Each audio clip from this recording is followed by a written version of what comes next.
Bien, monsieur l'ambassadeur, mesdames, messieurs, chers amis, bonsoir à tous et merci de vous être joints à nous ce soir pour cette nouvelle rencontre de l'Institut Thomas More. Nous sommes heureux de vous retrouver pour une nouvelle visioconférence de notre programme Chine Indo-Pacifique, la 11e du programme, si je ne me trompe pas, depuis que nous l'avons lancé il y a un peu moins de 2 ans.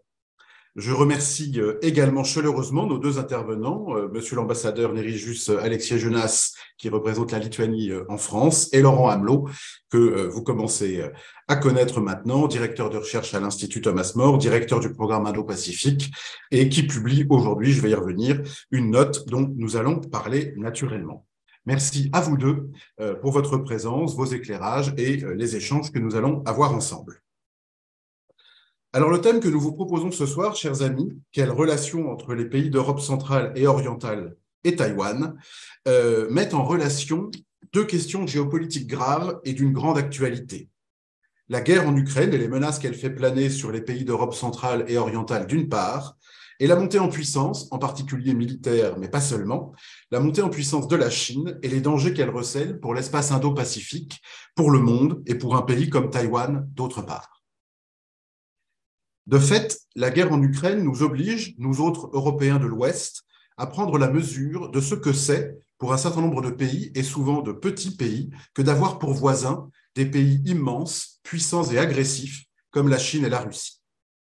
La guerre en Ukraine nous rappelle que la haute intensité reste le cadre structurant des conflits armés, et plus globalement, que la guerre reste l'une des modalités de l'action politique. Je fais référence là aux travaux du philosophe bien connu Julien Freud, qui travaillait sur les catégories du politique, qui distinguait de la politique. Donc la guerre reste l'une des modalités du politique, pour parler comme Freud, modalité la plus extrême, la plus tragique sans doute, mais qui fait partie de l'ordre des possibles. Cela, les pays d'Europe centrale et orientale, à commencer par les pays baltes, comme Taïwan, le savent bien et le savent mieux que nous. Mais le bouleversement géopolitique qu'a non pas créé, mais accéléré la guerre en Ukraine, pour éminemment dangereux qu'il soit naturellement, a aussi le mérite de changer la donne, d'ouvrir les yeux de certains, d'ouvrir aussi peut-être des fenêtres d'opportunités nouvelles. Ainsi peut-on espérer que le soutien affiché de Pékin à Moscou sonne le glas, ou en tout cas sonne le glas des relations de l'Europe centrale et orientale avec la Chine. Peut-on espérer aussi que par effet de bascule, le rapprochement des pays d'Europe centrale et orientale avec Taïwan, déjà esquissé par certains d'entre eux, nous allons en parler avec l'ambassadeur Aleksiejunas, que ce rapprochement se renforce et s'intensifie en s'inscrivant dans une logique de front commun des pays libres et en participant à la réorganisation du camp occidental face aux défis de plus en plus grands posés par le couple autoritaire sino-russe et ses affidés. C'est donc de cela dont nous allons parler ce soir. Comment, à l'ombre menaçante de la Chine et de la Russie, les pays d'Europe centrale et orientale et Taïwan peuvent-ils renforcer leurs liens? Car si les contours d'un tel partenariat se dessinent progressivement, ici ou là, nous allons le voir encore une fois, si les opportunités apparaissent multiples, il convient de se poser plusieurs questions fondamentales. Tout d'abord, concrètement, selon quel processus ces pays d'Europe centrale et orientale d'une part, Taïwan de l'autre, entendent-ils construire leurs liens? Qu'ont-ils à s'offrir mutuellement sur le plan politique, stratégique, mais aussi économique et sans doute industriel? Ensuite, ce rapprochement s'inscrit-il dans une évolution des rapports de force et d'influence au profit de Taïwan au sein de l'Union européenne? Cette question importante et qui interpelle l'Union en tant que telle nous oblige à poser deux problèmes. Je vais me permettre de demander de désactiver le son, merci. Donc la question de l'Union européenne, la question posée de l'Union européenne nous oblige à poser deux problèmes. Celui de sa relation avec la Chine. La Chine peut-elle être à la fois un partenaire commercial privilégié, comme le disent encore les Allemands, et un rival systémique, comme l'avait appelé la Commission européenne en 2019? Peut-elle rester dans cette ambiguïté, dans ce double statut, encore très longtemps? Et le deuxième problème posé est celui de la puissance et de la capacité militaire en Europe. Je dis bien en Europe et pas de l'Europe, puisque l'Union européenne n'est pas un acteur géostratégique de plein exercice et ne le sera sans doute jamais. Enfin, troisième question importante, quelle politique est envisagée par ces pays, par les pays concernés, mais aussi par leurs alliés, notamment européens de l'Ouest, nous l'avons dit, mais aussi américains, face aux stratégies agressives chinoises et russes? C'est pour répondre à ces questions difficiles et à quelques autres que vous poserez, j'espère, que nous avons donc invité l'ambassadeur Nerejus Alexiejūnas et Laurent Amelot à échanger avec vous ce soir. Je les ai remerciés encore et je vous remercie doublement, monsieur l'ambassadeur, car vous avez accepté très aimablement, au mépris de toutes les règles de protocole, de céder la parole à Laurent Amelot en premier. Il nous semblait en effet logique de faire ainsi, puisque Laurent publie, à l'occasion de cette visioconférence de ce soir, une petite note remarquable que je vous montre ici, que nous allons bientôt diffuser, mais qui est déjà disponible, si vous le souhaitez, sur la une de notre site. Une petite note, donc, qui va lui permettre de dresser un panorama général de la situation, des raisons profondes du rapprochement que nous appelons de nos voeux, des champs à explorer pour lui donner de la densité et des moyens, enfin, d'y parvenir. Nous vous écouterons ensuite avec plaisir, monsieur l'ambassadeur, sur le cas de la Lituanie, puisque votre pays est le plus en pointe sur le chemin géopolitique dont nous parlons ce soir.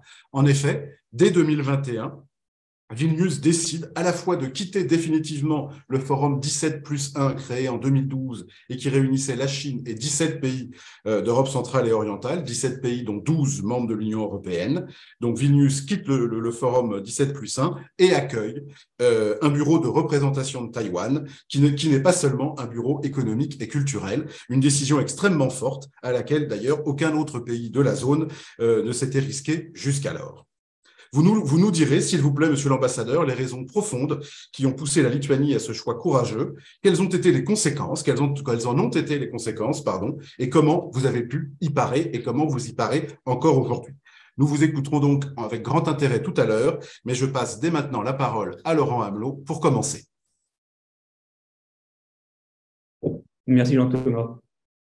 Merci de me donner la lourde tâche de présenter cette note de l'Institut Thomas-More consacrée au sujet des relations entre Taïwan et les pays d'Europe centrale et orientale, et ensuite d'engager cette discussion avec monsieur l'ambassadeur de Lituanie en France.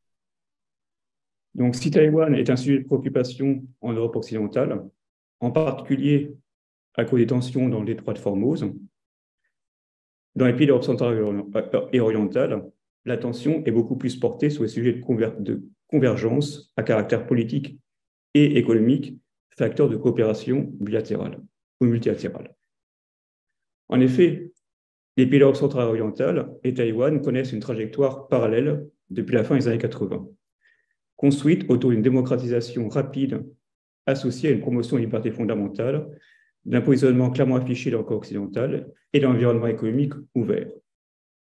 Dans le même temps, ces acteurs vivent dans un environnement régional complexe où l'ombre de la Chine et de la Russie plane lourdement. Toutefois, leur relation ne se développe véritablement qu'avec la fin de la guerre froide, dans le sillage de l'implosion du bloc soviétique.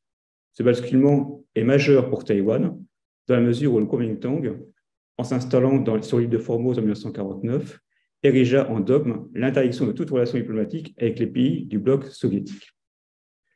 Aussi, en portant ce regard vers l'Ouest à partir des années 90, Taïwan aspire à établir des liens avec les pays d'Europe centrale et orientale et à élargir le périmètre de ses relations diplomatiques et économiques à l'heure où la plupart des pays de la région basculent dans le camp occidental, tandis que Moscou doit gérer le chaos de l'implosion russo-soviétique et Pékin les conséquences du massacre de la place Tiananmen. Toutefois, le cadre d'action de Taïwan est contraint par son statut international.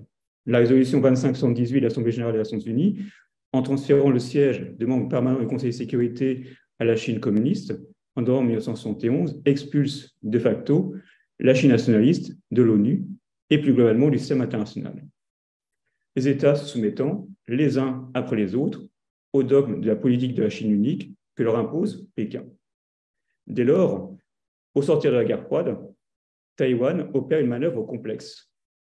Un rapprochement avec les pays anciennement satellites de l'Union soviétique, organisé au sein du groupe de Visegrad, qui permet de développer des liens économiques et d'obtenir un certain soutien en vue d'un retour au sein du système onusien. La Tchécoslovaquie, en la matière, celle du président Václav Havel, joue un rôle moteur dans cette tentative. En parallèle, une ouverture vers les pays baltes et vers ceux de l'ex-Union soviétique laisse augurer les perspectives d'établissement de relations diplomatiques et de construction de partenariats économiques durables. Toutefois, ce bilan est mitigé.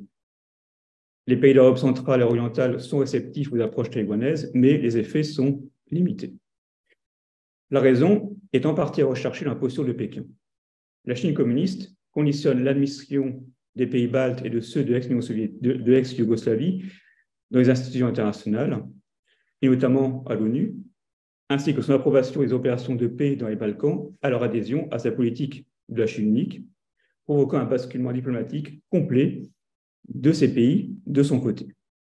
Par la suite, sa go-out policy, c'est-à-dire la politique d'ouverture sur l'international de ses entreprises, et son initiative Ceinture Route finissent par convaincre les pays d'Europe centrale et orientale, ceux donc du bloc de l'ex-soviétique, que Pékin constitue une alternative crédible face à l'Union européenne, pointilleuse et affaiblie par la crise des dettes souveraines. Toutefois, la seconde moitié des années 2010 dessine une nouvelle inflexion dans la relation triangulaire entre Taïwan, la Chine et pays d'Europe centrale et orientale. Le changement d'attitude de Pékin, sous l'influence de Xi Jinping, associé à la crise pandémique de la Covid-19, marque un point de bascule dans ces relations triangulaires, et ce, au bénéfice de Taipei. L'évolution comportementale de la Chine populaire ne plaît guère aux pays d'Europe centrale et orientale. En réponse, ils adoptent une attitude beaucoup plus critique à son égard. Deux tendances affectent singulièrement cette relation. D'une part, un fossé normatif se creuse entre ces pays et la Chine populaire, les premiers s'interrogeant sur le sens et perspectives à donner à leur partenariat avec Pékin. D'autre part, la diplomatie des dons donne une nouvelle inspiration aux relations entre les pays d'Europe centrale et orientale et Taïwan. Avec la diplomatie parlementaire et la diplomatie des jumelages, cette diplomatie des dons complète le cadre structurant de ce qui sera la diplomatie des valeurs partagées, qui constitue la pierre angulaire du rapprochement entre Taïwan et les pays d'Europe centrale et orientale. Outre cet élan de solidarité réciproque à des phases critiques de la crise pandémique, le développement d'une coopération industrielle à partir de synergies technologiques, notamment dans les semi-conducteurs, le laser, le spatial, les véhicules électriques, les villes intelligentes ou la cybersécurité, impulse un nouveau souffle en relation entre Taïwan et ses partenaires centro-européens. Si cet effet de bascule permet à Taïwan de tenter de combler le vide laissé par les engagements des pays centrales et orientales vis-à-vis de la Chine continentale, il offre surtout à Taipei la possibilité de redéfinir son influence dans la région et à partir d'une approche constructive sur des partenariats de moyen et long terme dans une optique de bénéfices partagés, loin de la logique gagnant-gagnant proposée par Pékin. Les relations entre Taïwan et les pays d'Europe centrale et orientale s'inscrivent dans ce cadre dans une logique pragmatique. En effet, aucune des capitales de part et d'autre n'a publié de documents stratégiques spécifiques structurant leurs liens, même si la Tchéquie, dans sa stratégie Indo-Pacifique publiée en novembre 2022, appelle à un engagement plus affirmé à l'égard de Taïwan et met en exergue le fait que la Chine est un partenaire, concurrent stratégique et rival systémique de l'Union européenne. Formule édictée par la Commission en 2019. Taïwan, de son côté, a parfaitement conscience que le bloc centro-européen est hétérogène et que sa manœuvre géopolitique doit suivre des lignes de fracture au sein des différents sous-ensembles qui le composent, tout en prenant en considération le niveau de ses relations avec ses différents partenaires sur plusieurs échelles. Avec les pays membres du groupe de Visegrad, les relations sont historiques et la Tchéquie et la Slovaquie peuvent être considérées comme étant les pivots de la politique européenne de Taïwan, même si tous restent fidèles, officiellement du moins, à la politique de la Chine unique. Avec les pays baltes, les liens se construisent de manière plus progressive, la Lettonie faisant office de point de liaison avec Taïwan en accueillant un bureau de représentation commun aux trois pays.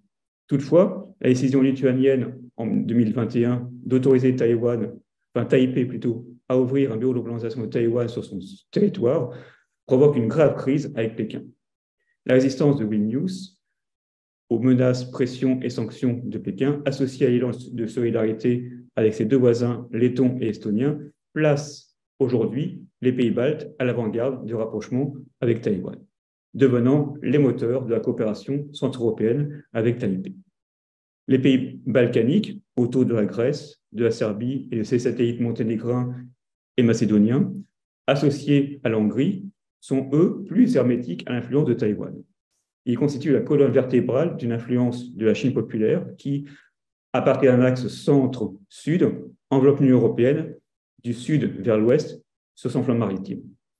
Les prises de participation par les opérateurs chinois tels que COSCO, China Communication Construction Company ou China Merchant Port dans différents ports européens, dont Thessalonique et le Pirée, Trieste et Gênes, Marseille, Valence, Le Havre, Anvers, Rotterdam ou Hambourg participent de cette logique. Aussi, se dessine une géographie des influences entre Taïwan et la Chine au sein de l'Union européenne et du Forum 17+1 autour d'un axe nord-sud, où Taïwan se déploie sur les parties centrales et septentrionales, au plus près de la Russie, dans des pays très proches des États-Unis et très impliqués dans l'OTAN, et Pékin sur les versants centre, méridional et occidental, où l'influence russe reste prégnante. Dans ces configurations, la Hongrie se situe à l'intersection de deux axes et constitue le point de jonction entre ces différentes dynamiques, car proche politiquement et économiquement de Moscou et de Pékin, elle accueille la deuxième part des investissements taïwanais en Europe, derrière les Pays-Bas. Aussi, le Forum 17+1, théâtre d'expression de la coopération économique entre la Chine populaire et les pays d'Europe centrale et orientale, devient véritablement, à partir de 2021, le cadre d'un affrontement politique. La partie centre-européenne y dénonce les promesses non tenues par Pékin et son instrumentalisation géopolitique et géoéconomique dans le seul but de promouvoir ses intérêts. En mai 2021, Vilnius annonce la décision de se retirer définitivement de ce forum. Ses voisins lettons et estoniens la suivront en août 2022. Dès lors, la Tchéquie, la Slovaquie, la Pologne et la Roumanie notamment multiplient les dénonciations contre les agissements chinois et excluent les entreprises chinoises de leur marché stratégique. Pékin doit s'interroger sur la pertinence de provoquer une nouvelle crise au sein de ce forum, avec le risque de perdre de nouveaux membres, forum qui est la pièce maîtresse de sa stratégie de pénétration des marchés européens et qu'elle veut absolument préserver. Ce dilemme ne va pas empêcher toutefois Pékin de convaincre la Slovénie de renoncer à son projet d'ouverture d'un bureau de représentation de Taipei sur son territoire, mais ouvre surtout les perspectives aux pays d'Europe centrale et orientale. Élargir leur marge de manœuvre dans le forum, contrer en son sein les manœuvres chinoises et constituer au sein de l'Union européenne un bloc aux orientations convergentes entre les membres du groupe de Visegrad, hors Hongrie, les pays baltes, voire éventuellement la Roumanie, afin de promouvoir une politique plus proactive à l'égard de Taïwan, centrée sur une coopération en opposition avec la stratégie chinoise de mise sous dépendance de l'économie européenne, et ce, sous l'œil bienveillant de Berlin. Toutefois, le dossier lituanien peut s'avérer complexe à traiter sur le plan économique et géopolitique, dans la mesure où le rapprochement accéléré entre Taipei et Vilnius fait basculer l'épicentre de rapprochement entre Taïwan et les pays d'Europe centrale et orientale du côté des pays baltes, au détriment de ceux du groupe de Visegrad. Les membres de ces derniers étant historiquement à l'origine de la plupart des initiatives de rapprochement avec Taipei. En effet, si la Hongrie est le premier partenaire commercial de Taïwan, la Tchéquie aspire à être le point de liaison politique et économique privilégié avec Taïwan, alors que la Pologne multiplie les initiatives pour attirer les investissements taïwanais via le fonds dédié d'initiative des Trois Mers. Or, les tendances actuelles laissent supposer que la Lituanie pourrait devenir le pivot de la stratégie politique et industrielle taïwanaise en Europe centrale et orientale. Face au risque de concurrence dans la quête d'attractivité économique et politique qui se dessine entre les pays d'Europe centrale et orientale, Taïwan et ses entreprises vont devoir faire montre de diplomatie pour préserver les équilibres et organiser astucieusement leur stratégie en Europe centrale et orientale. Face à cette perspective, nous proposons à votre réflexion 3 pistes d'études. Tout d'abord, identifier un cadre structurant pour un dialogue politique institutionnalisé, puis créer un instrument de concertation pour piloter les grands axes de développement économique développement du partenariat économique entre Taïwan et les pays d'Europe centrale et orientale. Ensuite, reconfigurer le groupe de Visegrad en intégrant les pays baltes pour porter la voix d'une politique taïwanaise au sein et au nom de l'Union européenne. Promouvoir les échanges entre institutions de sécurité nationale pour un partage d'expériences sur les dossiers de préoccupation commune. Et enfin, développer un outil de communication entre l'État et les entreprises taïwanaises pour une coordination beaucoup plus aboutie des stratégies d'investissement dans les pays d'Europe centrale et orientale. Je vous remercie. Merci Laurent d'avoir, avec rigueur, planté le décor des enjeux de la relation à construire, en tout cas à étoffer et à densifier entre les pays d'Europe centrale et orientale et Taïwan. Merci aussi de nous avoir décrit ce que vous avez appelé la géographie des influences entre Pékin et Taipei. Nous nous tournons maintenant vers vous, Monsieur l'ambassadeur Alexiej Junas, pour, comme je l'ai dit tout à l'heure, vous donner la parole et nous revenir sur le cas lituanien, dont j'ai dit tout à l'heure à quel point il était à la pointe, si je puis dire, de ce changement d'équilibre peut-être en cours, et revenir sur ce qui s'est passé et surtout les raisons pour lesquelles votre pays a fait ses choix politiques, stratégiques, géopolitiques et aussi aux conséquences économiques, ses choix lourds. Je vous passe la parole, Monsieur l'ambassadeur. Monsieur le directeur, mesdames et messieurs, c'est un grand plaisir d'être avec vous ce soir et merci beaucoup pour cette invitation très aimable pour rejoindre et pour discuter la question qui est très intéressante et très importante pour, je pense, pour tout le monde. Après l'intervention de M. Melo, c'est un peu difficile pour ajouter quelque chose parce que c'était vraiment une présentation très claire, très complexe. Mais bien sûr, je voudrais peut-être commencer avec l'explication et pour répondre à votre question, pourquoi la Lituanie est devenue à l'avant-garde de cette relation avec Taïwan et taïwanaise. Et je pense que l'explication vient de notre peut-être un peu d'histoire, parce que je voudrais vraiment donner un peu de peut-être la perspective plus large pour expliquer notre position. Et la perspective plus large, que notre histoire était toujours très difficile. Lituanie, dans le 15e siècle, la Grande-Duché de Lituanie était un des plus grands pays de l'Europe. Mais nous avons perdu notre souveraineté, notre indépendance deux fois dans notre histoire, dans le 18e siècle et puis après la Deuxième Guerre mondiale. Et je pense que ça vient aussi de notre histoire, que cette compréhension est très claire pour nous, qu'il faut vraiment lutter pour la liberté, il faut vraiment garder l'indépendance, il faut vraiment garder nos valeurs et c'est le combattre chaque jour. Il faut vraiment d'être dans cette combattre chaque jour. Donc, c'est la raison pour laquelle je pense que c'est très clair que ce n'est pas la position, je pense, du gouvernement, c'est la position de notre peuple, de notre expérience, de notre histoire, que les valeurs démocratiques sont très importantes et c'est la base de notre mentalité. Et je pense que la guerre en Ukraine a donné plus de compréhension pourquoi le monde démocratique doit être plus uni, et avoir plus de coopération et plus de compréhension, comment on peut être plus fort, comment on peut vivre avec les régimes non démocratiques. Et c'est la raison pour laquelle la Lituanie a investi beaucoup pour vraiment diminuer la dépendance vers les régimes non démocratiques. C'est la raison pour laquelle la Lituanie était le premier pays en Europe pour couper le gaz russe, le pétrole russe, l'électricité russe.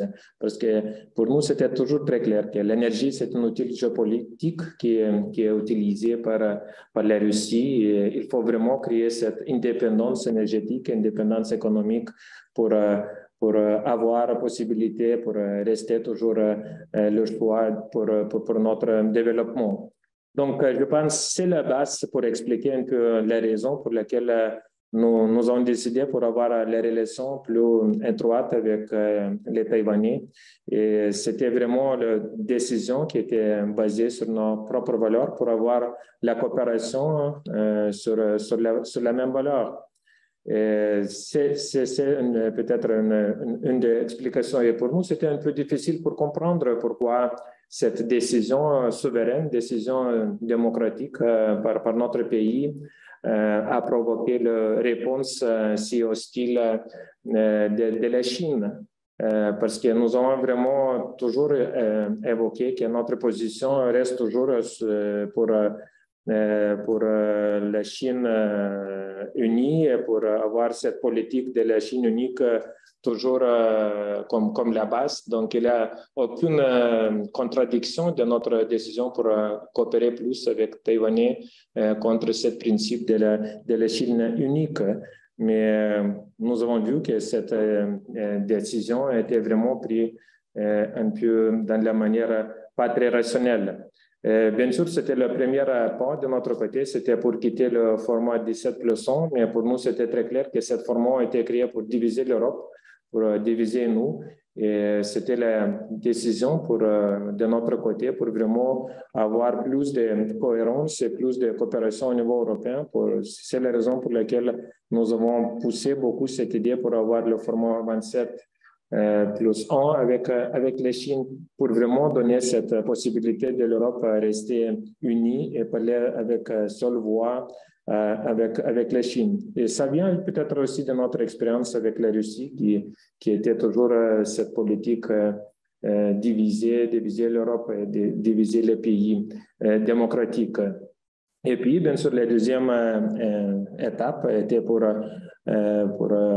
avoir plus de coopération avec Taïwan et pour inaugurer le bureau, la représentation économique chez nous à Vilnius, parce que ce n'est pas quelque chose de nouveau. Il existe les bureaux comme ça partout en Europe.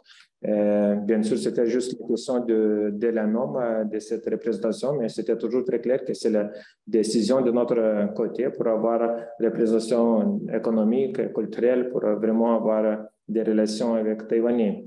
Mais la question était le nom qui peut-être était le plus sensible, mais c'était aussi pas quelque chose peut-être très hostile de notre côté pour avoir le nom de représentation des Taïwanais. Ce n'était pas la représentation de Taïwan à Vilnius, mais la représentation taïwanaise à Vilnius.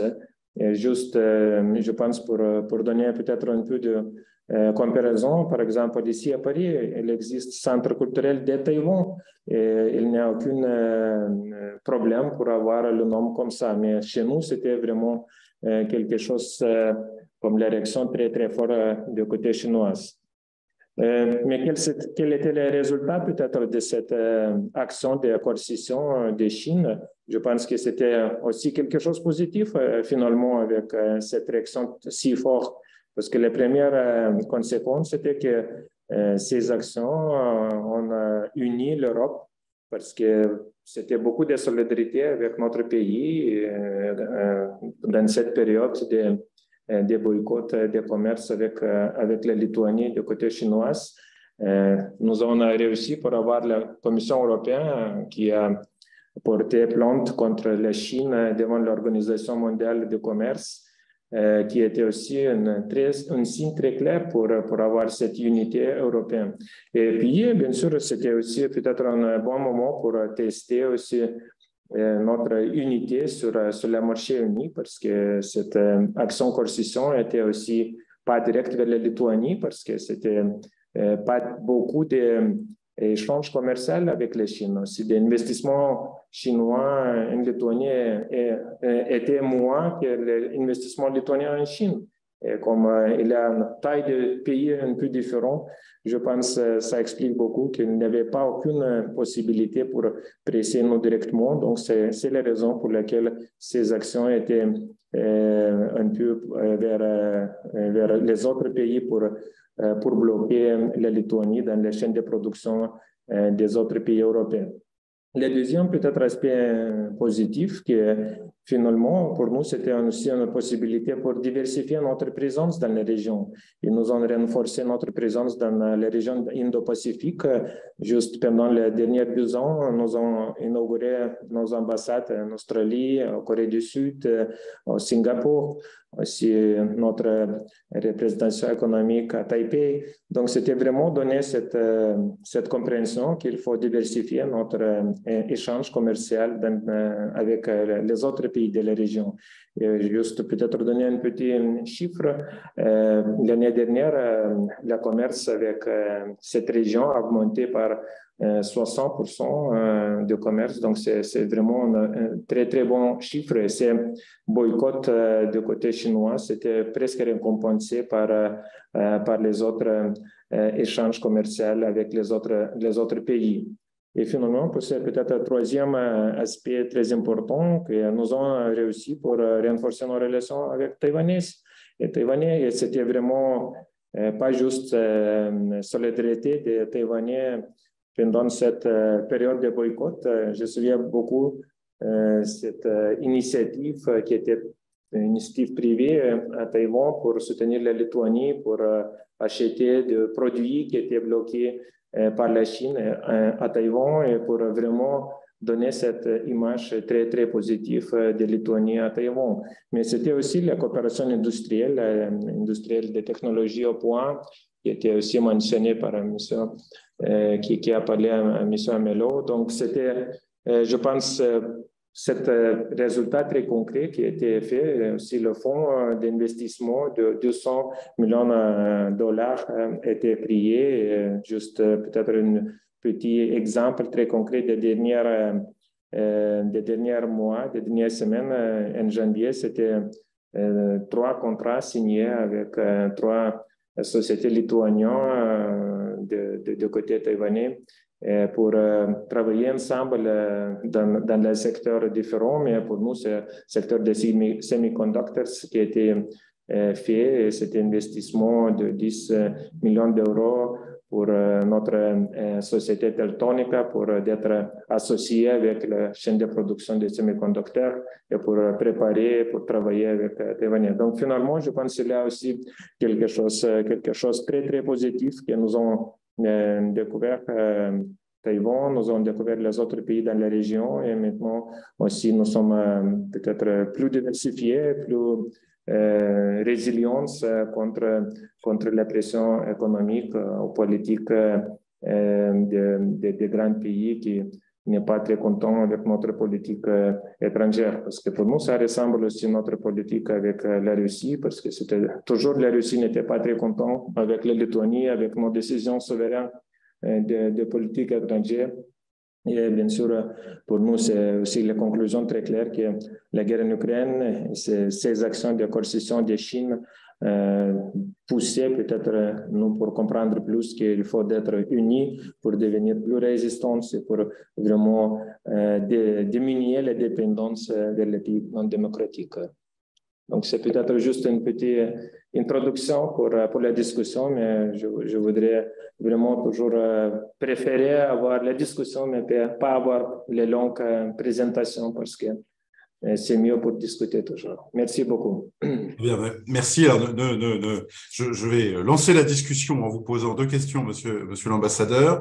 La première est de savoir le degré de concertation avec et d'entente ou de divergence avec vos voisins. Alors, évidemment, les 2 autres pays baltes, vos plus proches voisins, mais aussi les autres pays d'Europe centrale et orientale, notamment qui faisaient partie du 17+1. Alors, je pense, je vais pas tous les lister, mais je pense en particulier peut-être à la Pologne, à la République tchèque et à la Hongrie. C'est-à-dire, est-ce que votre initiative, comment a-t-elle été soutenue? Jusqu'à quel point? Quel soutien avez-vous senti et compris? Première question. Et deuxième, je reviens à la Chine, enfin, j'en viens à la Chine continentale. Quelles sont aujourd'hui, quelle est aujourd'hui la vision de la Lituanie de ce que devrait être la politique européenne vis-à-vis de Pékin? Donc, je parle bien de la Chine continentale, la Chine communiste. Pourquoi plaide pour quel type de réévaluation de la relation ou de la vision géopolitique et géoéconomique plaide Vilnius auprès des instances et des institutions bruxelloises et de ses partenaires européens? Merci beaucoup pour les questions. Peut-être je vais commencer par la première question que vous avez posée. Bien sûr, en ce qui concerne les pays baltes, les 3 pays baltes, je pense que nous sommes vraiment dans la même position et la conséquence de notre décision pour quitter le format 17+1 est que aussi la Lettonie et l'Estonie ont fait la même chose. Donc maintenant, c'est peut-être le format reste 14+1, peut-être moins, c'est pas très clair aussi. Et l'avenir aussi de ce format. Mais après notre exemple, les autres 2 pays baltes aussi on fait la même chose. Bien sûr, il a aussi la même, je pense, position pour développer des relations plus étroites avec Taïwan. Il y a peut-être grande divergence sur notre position. Avec les pays d'Europe centrale, peut-être c'est un peu nuancé parce que en ce qui concerne la République tchèque, je pense la position très proche de notre position avec peut-être les autres pays de cette région un peu différents, mais ça vient aussi des décisions souveraines. Donc chaque pays doit choisir son propre peut-être décision, mais pour nous c'était très clair, c'était basé sur notre expérience et bien sûr, je suis sûr que ça va inspirer aussi les autres pays faire la même chose. Et je pense que ça vient pour répondre aussi pour votre deuxième question, qu'est-ce qu'on peut faire l'Union européenne? Je pense que c'est aussi notre expérience que j'ai déjà un peu mentionnée, qu'il faut vraiment diminuer cette dépendance vers les pays non démocratiques.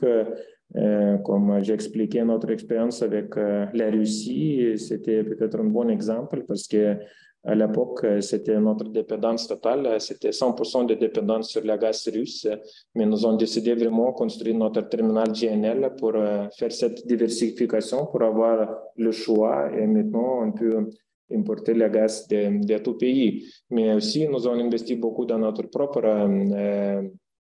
capacité de produire d'énergie renouvelable. Et ça a donné cette possibilité pour vraiment avoir 27% de notre mix énergétique vient des renouvelables. Donc, c'est vraiment un chiffre à suivre. Donc, c'est vraiment, je pense, important pour l'Union européenne penser comment on peut diversifier notre présence dans la région. Et je pense que c'est aussi quelque chose en commun avec la France parce qu'on travaille beaucoup, on discute beaucoup aussi comment pousser aussi cette coopération dans la région de l'Indo-Pacifique.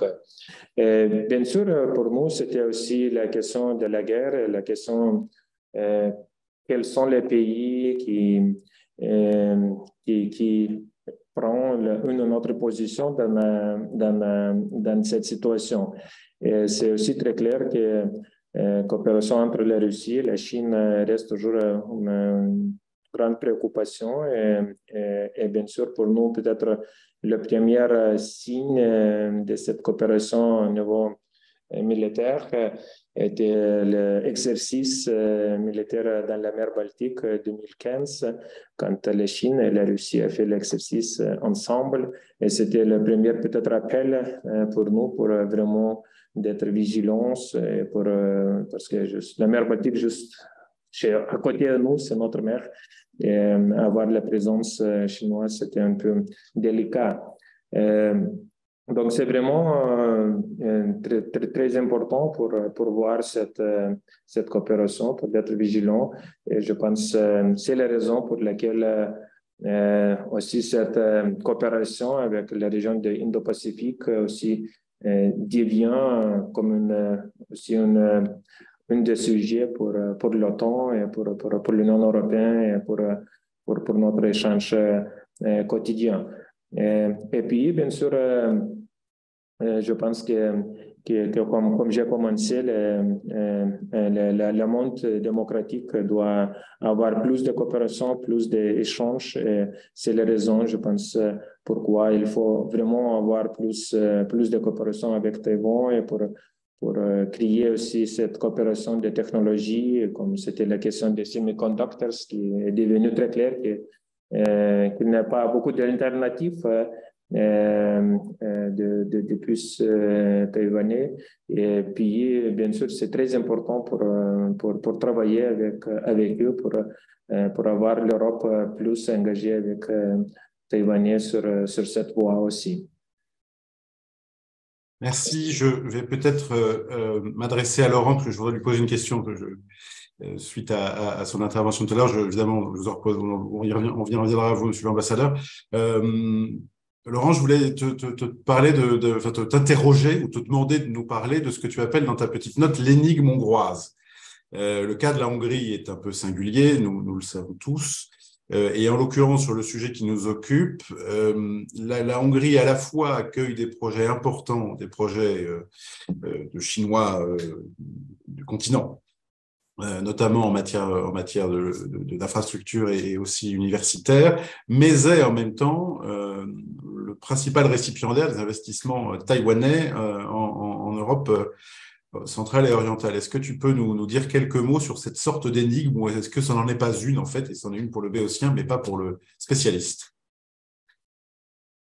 Alors, c'est une énigme sans en être une, parce que effectivement, il y a quand même un paradoxe entre, d'un côté, l'orientation politique et économique très proche de la Chine et de la Russie des autorités hongroises, d'un côté, et de l'autre, le fait que ce pays soit le principal récipiendaire, en tout cas dans les pays d'Europe centrale orientale, des investissements directs étrangers taïwanais. Puisque en réalité, c'est le deuxième en Europe, puisque le premier, ce sont les Pays-Bas. Et donc là, il y a quand même un petit paradoxe entre, d'un côté, le fait d'investir beaucoup dans ce pays, et de l'autre côté, être assez proche du rival chinois. Alors en fait, cette situation, quand on le regarde un petit peu plus près, s'explique en partie parce que les entreprises taïwanaises qui investissent en Hongrie sont les grands groupes internationaux. Grands groupes internationaux qui, d'une part, ont des implantations assez conséquentes en Chine continentale et bien souvent suivent leurs partenaires chinois dans leur stratégie d'implantation étrangère, et notamment donc en Europe centrale orientale et en particulier en Hongrie. Et donc en fait, il n'y a pas énormément d'entreprises taïwanaises en Hongrie, mais par contre, étant donné que ce sont une grosse entreprise, leurs investissements sont conséquents. À l'inverse, il y a beaucoup de d'entreprises de PME taïwanaises ou de groupes moyens taïwanais qui sont présents en Europe centrale orientale. Eux sont présents beaucoup plus en nombre dans les autres pays, République tchèque, Slovaquie, Pologne notamment. Mais par contre, les investissements, au regard de leur forme, de leur poids, de leur taille, les investissements sont beaucoup moins conséquents. Et donc, le rapport est là. C'est que sur le plan macroéconomique, effectivement, on peut avoir l'impression que la Hongrie est le principal destinataire, mais parce que ce sont des investissements importants par le biais de gros groupes, mais en réalité, le nombre d'entreprises taïwanaises investissement dans l'Europe orientale et centrale sont principalement destinés vers les autres pays, la Pologne, la République tchèque et la Slovaquie, parce que ce sont des pays où il y a beaucoup d'entreprises, mais avec des investissements, avec des échanges, des points d'investissement, des courants d'échange beaucoup plus faibles en termes de volume, mais en termes de montant, mais beaucoup plus importants en termes de volume. Merci Laurent. Je vais te poser une seconde question qui rebondira sur les remarques de l'ambassadeur Alexis Junas, qui a plusieurs fois parlé de renforcement de la coopération européenne, du besoin d'union des Européens. Mais il me semble aussi, je me suis permis de le dire en introduction, que nous savons que l'Union européenne n'est pas un acteur géostratégique en soi. Donc son rapport à la puissance, à la force, donc à la négociation, enfin au bras de fer et éventuellement négociation avec des puissances qui aujourd'hui sont des puissances de plus en plus hostiles, nous parlons de ce soir, rend les choses assez difficiles. Est-ce que, comme premier élément de question, est-ce que vous identifiez une évolution du regard européen Sur la relation chinoise, je disais tout à l'heure quand même que par exemple, les Allemands restent très mercantilistes, si je puis dire, dans leur approche. Est-ce que vous pensez que quand même on va pouvoir identifier une évolution, une lucidité des institutions européennes et peut-être dans quelle mesure est-ce que le cas lituanien et plus globalement les pays baltes peut y aider et y pousser un peu comme un dard dans le dos qui picote et qui oblige à avancer? En fait, j'ai quand même l'impression, le sentiment que c'est au-delà d'une prise de conscience, c'est plutôt comment dire, une certaine forme de fracture qui se dessine au sein de l'Union européenne. Enfin, oui, entre les pays de l'Europe centrale-orientale, à savoir les quatre de Visegrad, sauf la Hongrie, et les pays baltes d'un côté, qui semblent quand même assez convergents sur l'idée qu'il faille se rapprocher de Taïwan, autant sur le plan politique que sur le plan économique, et avec en face les Taïwanais qui semblent se dire que finalement, soutenir ces pays et faire en sorte que ces pays deviennent, au travers de nos investissements et au travers du développement d'un modèle social et économique très spécifique, qui est celui taïwanais, qui associe formation, expertise technologique, recherche et développement et industrie, dans un cadre de valeurs économiques partagées, de certaines formes de développement durable et sain.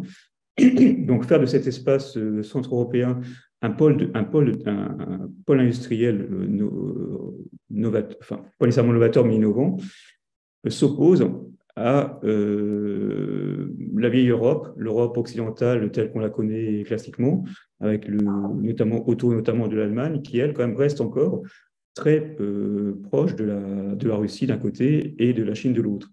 Et là, le problème, c'est qu'il y a potentiellement un véritable débat, et ça, je ne suis pas nécessairement dans un cadre de l'Union européenne. Est-ce qu'il y a un débat sur la question européenne, enfin, sur la question taïwanaise, sur la question chinoise au sein de l'Union européenne, entre ces deux instruments de bloc? Et est-ce qu'il peut y avoir une rupture à terme ou finalement un blocage sur la manière de concevoir la relation avec les deux rives du détroit de Formose? Là, je n'ai pas de réponse à donner, mais je sens quand même qu'il y a une évolution. Il y a véritablement une fracture qui se signe entre les deux. Après, la question est de savoir, est-ce qu'au sein de la vieille Europe, au-delà de l'Allemagne, est-ce qu'il y a d'autres pays sont peut-être potentiellement en mesure d'infléchir le rapport de force et se rapprocher des pays occidentaux-orientaux en faveur de Taïwan? C'est possible peut-être dans certains pays nordiques, au sein du monde méditerranéen, peut-être moins évident au regard de l'influence notamment importante que peut avoir la Chine par ses entreprises portuaires notamment dans l'économie nationale. Merci Laurent. Alors, Monsieur l'ambassadeur, je me retourne vers vous. Alors, je sais bien que vous êtes tenu au devoir de réserve diplomatique, mais est-ce que vous identifiez, ou à tout le moins, est-ce que vous redoutez cette fracture, ce risque de fracture dont parle Laurent? Et puis, comment recevez-vous, si je puis dire, la circonspection ou les doutes qui sont ceux que je me suis permis d'exprimer en introduction, c'est-à-dire que vous faites appel à la solidarité européenne. Nous savons que l'Union européenne, encore une fois, n'est pas je le répète, mais un acteur géostratégique, même un acteur politique unifié. C'est une union d'États. Alors, elles intégrées, on ne va pas entrer dans le débat sur se demander ce que c'est que... excusez-moi. Voilà, j'espère que vous m'entendez. On ne va pas se demander ce que c'est que l'Union européenne, quel objet politique c'est, mais enfin, on sait bien que c'est un navire difficile à naviguer. C'est pas aujourd'hui une structure capable de faire de la très grande politique. Me semble-t-il, si je puis m'exprimer ainsi. Donc, comment est-ce que vous réagissez, si je puis dire, aux doutes que je me permets d'exprimer, et est-ce que vous voyez et redoutez la fracture dont parle Laurent? Merci beaucoup. Je voudrais peut-être commencer que je pense que la Russie et Poutine changent cette compréhension de l'Union européenne comme un acteur géopolitique plus important. Et peut-être après la guerre, on va faire cette évolution très, très importante parce qu'avec la guerre en Ukraine, Je pense que cette compréhension augmente chaque jour avec l'assistance militaire, avec aussi des idées pour intégrer l'Ukraine à l'Union européenne, donc, etc., pour avoir plus d'actifs sur les Balkans occidentaux. Donc, je pense s'il y a quelque chose de positif de la guerre grave en Ukraine, que l'Union européenne devient plus géopolitique. Et comme j'ai passé 8 années à Bruxelles dans notre représentation permanente à l'Union européenne, je pense pour moi, il y a une évolution très claire. Donc, je suis toujours optimiste. Donc, peut-être pour commencer avec ça, que je pense, je vois cette évolution comme quelque chose de positif. Et bien sûr, ça prend un peu de temps, comme d'habitude à Bruxelles. Il y a cette évolution nécessaire. Bien sûr, il y a toujours les risques de fracturation, je suis d'accord, mais quand même, pour nous, c'était très important pendant cette période de pression peut-être le plus dur vers la Lituanie, c'était la solidarité, c'était la réponse solidaire pour vraiment passer le message très clair pour la Chine que ce n'est pas acceptable d'utiliser le marché uni contre un autre pays. Donc, le business d'Allemand restait chez nous. Il n'y avait aucun changement d'investissement allemand dans notre pays. Donc, c'était vraiment cette réponse solidaire très importante pour nous. Et je pense toujours, nous avons gardé cette l'unité pour vraiment sur l'évaluation qui change aussi, je pense, qui change aussi en Europe, qu'il y a des risques, qu'il y a des menaces très claires des régimes non démocratiques en ce qui concerne notre secteur critique, notre infrastructure, parce qu'il y a peut-être 5 ans, nous avons eu les discussions comme ça. Pourquoi il faut vraiment être plus vigilant sur l'investissement des pays tiers vers les secteurs critiques. Et maintenant, au niveau pas juste national, mais aussi au niveau européen, il y avait ce mécanisme de screening d'investissement pour vraiment avoir les moyens pour nous protéger. Donc, je pense que cette évolution aussi est très importante. Et je pense que c'est l'unité à l'Union européenne pour cette position. Parce qu'il y a déjà des défis que nous avons avec ces investissements. Pour nous, c'était peut-être plus facile parce que c'était notre expérience avec la Russie et nous avons créé nos propres mécanismes de screening d'investissement il y a plusieurs années. C'était bien sûr lié avec l'investissement de côté russe, mais nous avons utilisé ce mécanisme aussi contre les autres pays. Et chez nous, il n'y a pas grand investissement des pays tiers dans nos ports, dans nos réseaux critiques en Lituanie. Donc, je pense que cette compréhension aussi des menaces de cybersécurité, parce qu'il y avait beaucoup des attaques, pas juste chez nous, mais aussi dans les autres pays. Cette peut-être expérience avec la Russie, avec ingérence dans la politique interne, a donné plus de compréhension sur les risques, sur les menaces qui existent. Donc, comme je dis, comme je fais la comparaison avec la situation maintenant, la situation il y a 5 ou 10 ans, je pense que vraiment il y a un grand changement en ce qui concerne l'Europe. Je vous remercie. Avant de me tourner vers les participants, donc je vous avertis, chers amis, ou vous demande, chers amis, d'ourdir vos questions et de préparer vos questions. Une question très opérationnelle, monsieur l'ambassadeur, sur la question des semi-conducteurs. Vous en avez dit un mot, mais peut-être qu'il serait intéressant de développer un petit peu. Quel est l'objet de cette coopération avec l'industriel de Taïwan? Où en êtes-vous et qu'en espérez-vous? Oui, c'est notre société qui s'appelle Teltonika qui a signé un contrat avec Taïwanais en janvier. C'était l'investissement de 10 millions d'euros pour commencer, préparer la base pour d'être inclus dans la chaîne de production. Donc, cette société lituanienne est très connue. Elle est une des plus grandes entreprises lituaniennes. Donc, Il travaille sur le secteur des lasers, sur le secteur qui est bien développé chez nous. Et je pense que cette complémentarité que nous avons trouvée avec les Taïwanais, c'est un bon exemple de coopération.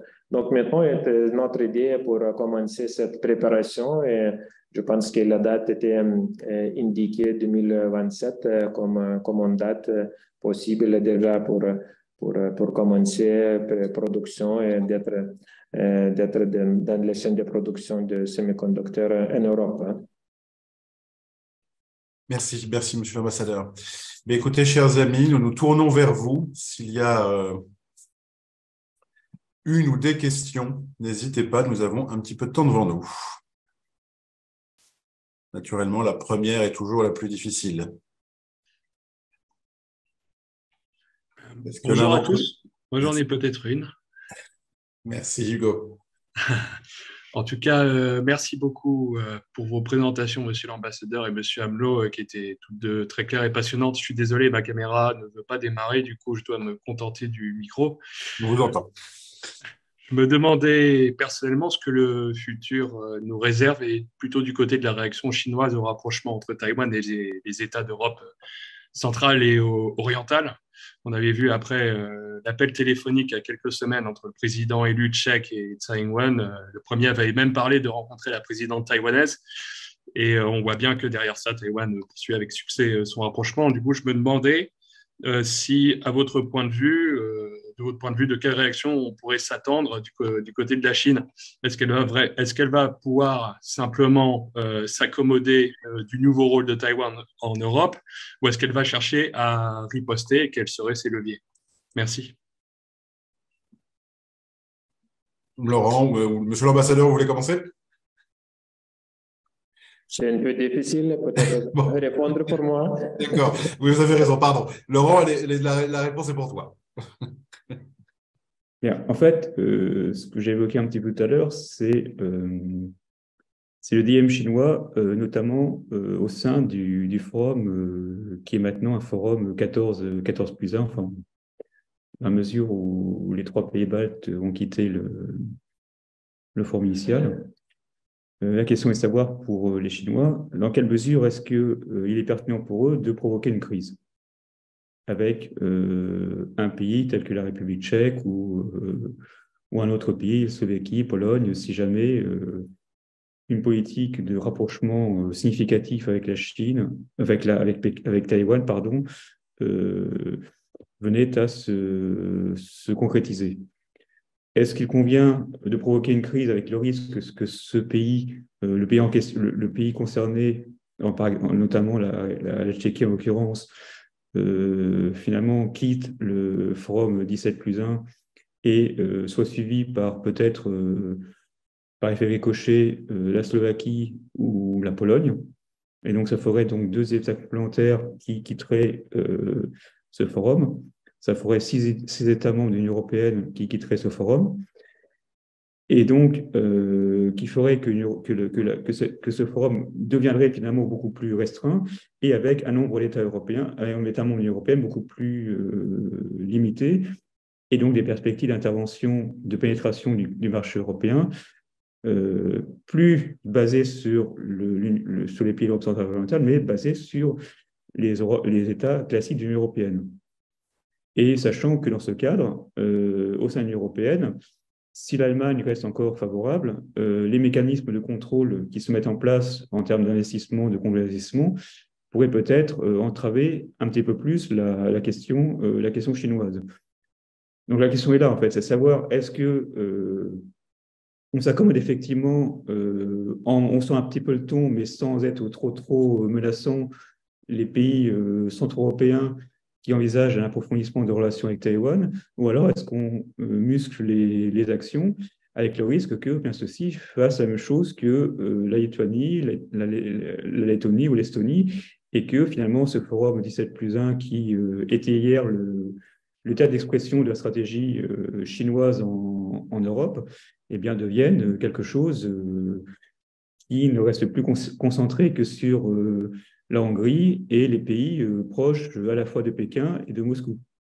et dont l'intérêt deviendrait beaucoup plus relatif. Ça, je n'ai pas nécessairement de réponse, mais en tout cas, c'est, mon sens, peut-être le calcul qui doit être, ou qui doit se faire, la réflexion qui doit être celle de Pékin aujourd'hui. Merci beaucoup. Et quelles sont vos opinions à ce sujet, d'ailleurs?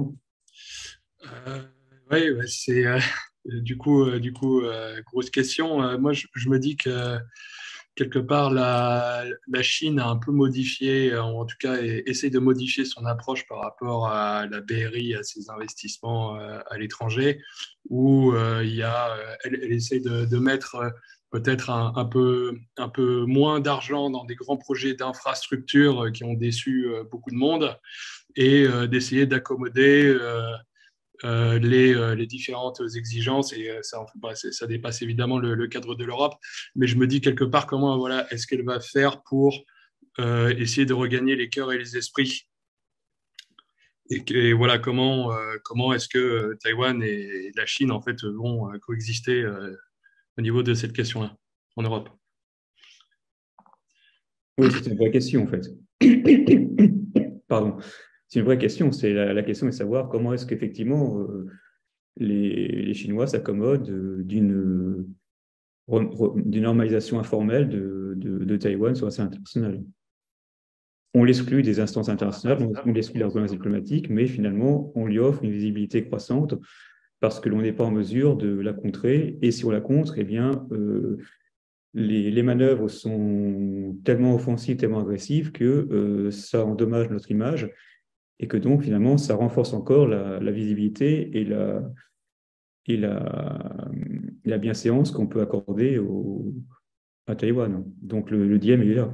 Et la capacité que peut avoir Pékin à doser sa manœuvre est très délicat. Oui, tout à fait, je suis d'accord avec vous.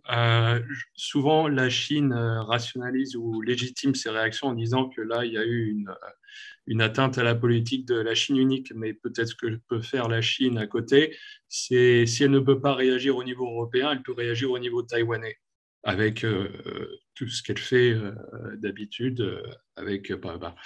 L'an dernier, c'était les exercices militaires, ça peut être des pressions économiques sur les importations taïwanaises. Voilà. Oui, effectivement, elle peut très bien non pas porter son action contre le pays, en l'occurrence d'Europe centrale orientale, mais à l'encontre de Taïwan sur l'élargissement des sanctions, manœuvres militaires ou autres complémentaires, etc. Le problème, c'est que toutes ces manœuvres sont quand même très médiatisées aujourd'hui. Et dans tous les cas, quel que soit l'acteur qui sera ciblé, eh bien, le comportement offensif ou agressif de Pékin sera malgré tout mis en valeur. On n'est pas dans le cas de... Et là, c'est quand même étonnant, parce que autant sur la Lituanie, on a eu quand même une certaine médiatisation du dossier, autant sur la Slovénie, qui a esquissé un petit peu la même situation, eh bien, le sujet a été très, très peu médiatisé. Et d'ailleurs, est retombé rapidement, dès lors que les élections présidentielles, me semble-t-il, en Slovénie, ont changé la majorité avec un gouvernement qui était beaucoup plus proche de Pékin et qui finalement a permis la résolution du conflit, mais au préalable, c'était en novembre ou décembre 2021, me semble-t-il, Pékin, par intermédiaire de la chambre de commerce sino-slovène à Ljubljana, avait quand même fait énormément pression sur les entreprises chinoises, donc suspension des projets, suspension des financements, contrats annulés ou en tout cas suspendus, et l'impact sur la Slovénie avait quand même été économiquement assez conséquent. Et là, on voit finalement qu'il y a quand même que les Chinois ont quand même encore des moyens de pression, mais que à partir du moment où ces crises ne sont pas totalement médiatisées, eh bien, elles lui permettent d'agir. Mais en parallèle, c'est quand même révélateur finalement de la relation que peut entretenir Taïwan avec ces pays, à savoir que d'un côté, c'est une personnalisation des relations, mais une personnalisation des relations, non pas au niveau politique gouvernemental, mais au niveau politique parlementaire. Et ça, c'est pour ça qu'il serait quand même intéressant de réfléchir à la structuration et à la institutionnalisation de ces relations. Parce qu'un changement de majorité au sein de certains pays d'Europe centrale orientale peut avoir un impact fondamental sur les relations bilatérales avec Taïwan. Autant sur le plan parlementaire, la plupart des États ont une posture très, très proche, et donc vie parlementaire et tout ce qui va derrière, mais autant au niveau politique, officiel, eh bien, tous, on le voit avec notamment la Pologne, notamment la Slovaquie, eh bien, ils restent quand même très ancrés dans le dogme de la politique de la Chine unique. Et là, il y a une petite dichotomie et qui fait que cette personnalisation des relations parlementaires au sein des pays centrales et orientales avec Taïwan, eh bien, préserve une épée de Damoclès autour de Taipei sur le niveau des relations et sur la longévité de leurs relations. Merci beaucoup. Merci Laurent. Est-ce qu'il y a une autre question?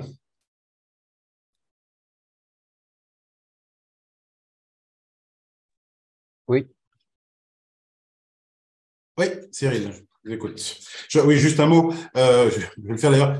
Hugo Tirani, que vous avez entendu avant, j'aurais dû vous le présenter, est un jeune chercheur français spécialiste de Taïwan, jeune et brillant, que nous avons reçu, qui a publié d'ailleurs une note à l'Institut il y a quelques mois maintenant. Et maintenant, nous passons la parole, Fred Thomas More, nous passons la parole à Cyril Dalmont, qui est notre directeur de recherche sur les questions numériques. Oui, en fait, j'avais une double question et qui s'adresse aux deux intervenants en deux volets. Désolé. La première question, c'est plutôt un constat, mais qui tourne en question. On a un rapport de population en fait de 1 à 70 entre Taïwan et la Chine, et de 1 à 50 à 1 à 55 entre la Lituanie et la Russie en termes de population. On voit que Taïwan a augmenté son budget de défense 6 fois d'affilée, si je me trompe pas. Alors la question sera pour l'ambassadeur, bien sûr. Est-ce que la Lituanie, selon l'adage qui veut la paix prépare la guerre, a aussi fortement investi dans ses moyens de défense avec un voisin dont les velléités territoriales semblent s'affirmer? Et ma deuxième question, elle sera un peu plus numérique. Taïwan est souvent en fait victime d'un certain nombre d'attaques, de cyberattaques. Je pense comme la Lituanie, avec une différence notable qui est les contre-mesures, les logiciels de contre-mesures et le matériel en fait disponible à Taïwan est beaucoup plus important qu'au sein de l'Union européenne, qui ne dispose pas justement de ces outils de contre-mesure. Et alors la logique de ta plateforme lituanienne est assez connue. Par contre, au niveau tout ce qui est cyberdéfense, contre-mesures et mesures de rétorsion, comment la Lituanie arrive à opérer au sein de l'Union européenne qui objectivement aujourd'hui est devenu un nain au niveau numérique? Merci Cyril pour ces questions claires. Monsieur l'ambassadeur, voulez-vous répondre aux deux questions, défense et cyberdéfense, s'il vous plaît? Merci beaucoup pour ces deux questions très pertinentes. Peut-être pour commencer avec la défense, bien sûr que nous avons augmenté notre financement pour la défense. Maintenant, c'est déjà 2,5% de notre PIB dédié pour la défense. Et notre but pour 2030, c'est 3%, et peut-être ça peut être plus que 3%. Mais il y a un consensus au niveau politique pour vraiment avoir plus que 2%, de 2,5% pour cette année, pour l'année à venir. Et bien sûr, c'est basé, ça a changé après Crimée, après première guerre en Ukraine en 2014. Parce que pour nous, c'était très clair qu'il faut investir dans notre propre défense, dans notre propre sécurité. Et c'est le seul moyen aussi pour encourager les autres à venir pour nous aider. Parce que chez nous, bien sûr, c'est la présence de l'OTAN, la mission de l'OTAN qui est très important. Et maintenant, le prochain sommet de l'OTAN sera à Vilnius en juillet. Et une des peut-être résultats, une des tâches de ce sommet aussi pour discuter comment renforcer la présence de l'OTAN dans notre région et pour notre défense. Et bien sûr, cette augmentation de financement pour la défense donne aussi beaucoup de possibilités pour la coopération. Par exemple, avec la France, maintenant, on travaille sur le projet des Césars pour acheter des Césars. Donc, avec les autres pays, on part sur les autres équipements nécessaires. Et je pense que c'est quelque chose qui développe maintenant avec toute la vitesse grâce à la guerre en Ukraine. Bien sûr, chez nous, c'était aussi la décision pour revenir sur la conscription, pour avoir d'armées plus larges, pour avoir des réserves. Et c'était aussi la conséquence, bien sûr, de la guerre, mais aussi cette décision sur la conscription a été faite aussi après le Crimée, après la guerre en Ukraine 2014. Donc, peut-être c'est une explication sur la défense, sur la cyberdéfense. C'était aussi très clair pour nous qu'il faut vraiment investir sur ce sujet. C'était en 2014 que nous avons créé notre centre de cybersécurité au niveau national. Donc, il y a presque 10 ans que ce centre travaille pour identifier les attaques, aussi pour faire d'analyse de cette attaque, mais aussi pour vraiment investir sur la prévention chez nous en Lituanie. C'était beaucoup de publicité aussi pour encourager aussi des entreprises, aussi de nos citoyens pour être plus vigilants avec les cyberattaques, aussi avec l'équipement. C'était beaucoup de publicité aussi sur, je sais pas, sur les routeurs chinois, que notre centre de recherche a trouvé beaucoup de preuves qu'il y a possibilité pour collecter informations, etc., etc. Donc, c'était beaucoup de visibilité, beaucoup d'explications, beaucoup d'éducation pour nos citoyens en ce qui concerne la cybersécurité. Et ça donne des conséquences très positives parce que, bien sûr, au début de la guerre, c'était aussi une grande attaque contre la Lituanie. C'était 10 attaques très, très grandes, mais nous avons réussi pour se protéger, pour vraiment pour créer cette résilience. Et chez nous, comme je dis, pendant les dernières presque 10 ans, c'était beaucoup d'investissement dans ce secteur. Parce qu'en général, le secteur numérique est bien développé chez nous. L'écosystème des startups, l'écosystème des entreprises numériques bien développé. Et bien sûr, c'était un peu d'encouragement du gouvernement pour investir sur la cybersécurité, pour investir sur les moyens qui ont pu se protéger, comme par exemple le système des senseurs qui a été développé par nos propres entreprises pour vraiment avoir plus de sécurité. Et puis, le gouvernement a fait beaucoup d'investissements pour créer cette résilience aussi pour les entreprises dans le secteur critique. Donc, c'était beaucoup de changements de notre législation pour s'adapter, pour avoir plus de possibilités pour ces entreprises, avoir le soutien de notre centre de cybersécurité. Et ce n'était pas juste le secteur public, mais aussi le secteur privé encouragé pour investir plus, pour travailler, pour identifier les risques et pour faire plus de prévention. Et au niveau européen, nous avons aussi fait cette idée pour renforcer cette coopération. Je pense que la Lituanie était un des premiers pays qui était en tête du projet du PESCO, de coopération structurée de la défense. Et notre idée était pour créer les équipes de rapid response de cybersécurité pour avoir la plateforme pour coopérer ensemble avec les autres pays. Et nous avons créé ces équipes qui étaient utilisées déjà au début de la guerre en Ukraine pour vraiment utiliser aussi dans les pays tiers cette compétence de coopération entre les pays européens, parce que ce n'était pas très évident aussi qu'il faut trouver la base juridique, il faut avoir interopérabilité pour nos actions ensemble. Donc, c'était beaucoup de travaux nécessaires pour vraiment créer cette coopération au niveau européen. Et maintenant, ce projet de PESCO, de coopération renforcée de la sécurité, marche très bien. Merci, monsieur l'ambassadeur. Laurent, tu veux ajouter quelque chose? Oui, je veux bien. En fait, Pardon. Là, nous avons en face de nous, finalement, me semble-t-il, même si je ne suis pas du tout spécialiste des questions numériques, de pôles d'excellence, en fait, sur le plan de la cybersécurité et la cyberdéfense. La Lituanie d'un côté et Taïwan de l'autre. Et en parallèle, il me semblerait quand même que dans la relation entre Taïwan et les pays d'Europe centrale et orientale, bien, la sécurité soit un petit peu un angle mort. Un sujet qui soit quand même très confidentiel ou limité à quelques échanges entre institutions militaires sans vraiment qu'il y ait d'autres choses.